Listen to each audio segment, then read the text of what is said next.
Have you ever wondered what would happen if an elevator suddenly fell? Let's explore the fascinating physics of freefall in an elevator. Imagine you're in an elevator, just like this one. It's moving downwards at a constant speed. Now, what if the cable snapped and the elevator started to fall freely? In this scenario, both you and the elevator are in freefall, accelerating towards the ground due to gravity.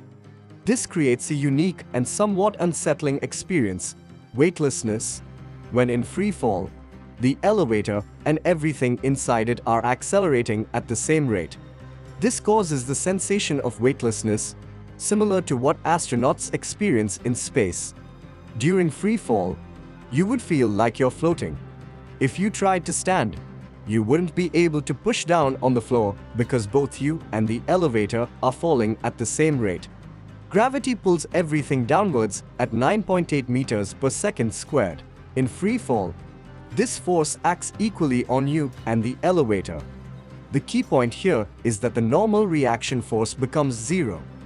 The normal reaction force is the force exerted by a surface to support the weight of an object resting on it.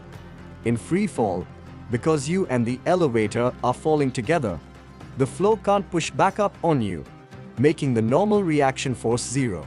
But remember, freefall in an elevator isn't endless. Eventually, the elevator would hit the ground, and the experience of weightlessness would come to a sudden and dangerous stop. While this is a rare and extreme scenario, it's a powerful example of the effects of gravity and acceleration. Modern elevators have numerous safety systems to prevent such accidents. So next time you step into an elevator, you'll have a new appreciation for the incredible physics at play and the engineering that keeps you safe. Thanks for watching.